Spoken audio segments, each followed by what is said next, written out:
We'll see. Could we see Joel Hetrick's streak in here today? The 11th annual ATV Supercross is off and rolling. There we go. A great jump from the number 15, but look at the drive the number 1 of Joel Hetrick gets. Oh, this is not what the rest of the field wanted to see. Joel Hetrick grabbing the whole shot and out front early.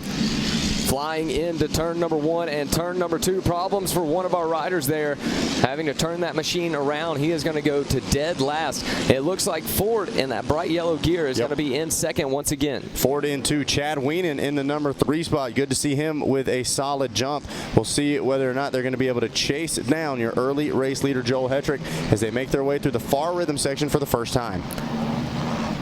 And here we go, going to check in for the first time with 1 lap complete.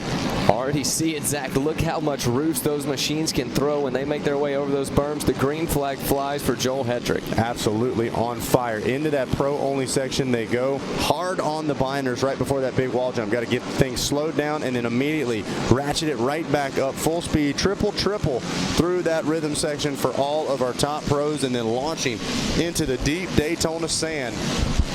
With a lap in the books, it is Joel Hetrick out front leading the way. Bryce Ford, Chad Wienen, Jeffrey Rastrelli, and Brandon Hogue 1 through 5. Kevin Sarr, Joseph Chambers, Joey Norris, Max Lindquist, and Zach Decker. Your top 10 on lap number 1.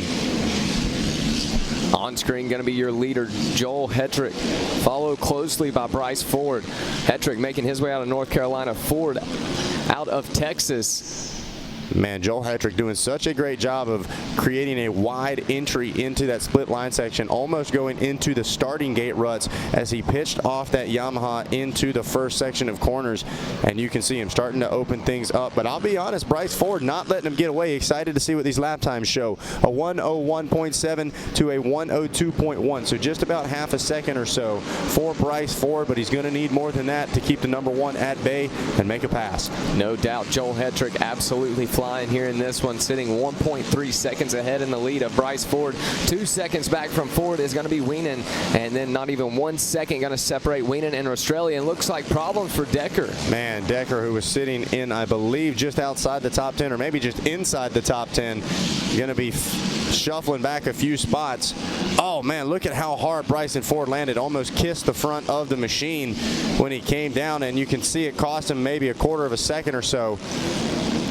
And this one's still not over by any means, Zach. Bryce Ford hanging in there.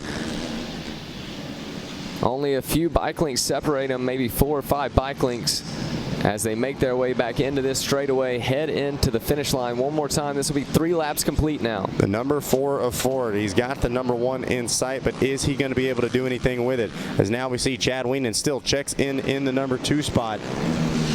Or excuse me, in the number 3 spot with Jeffrey Rastrelli 1.4 seconds behind, and 4th Brandon Hogue now moves up to the number 5 position.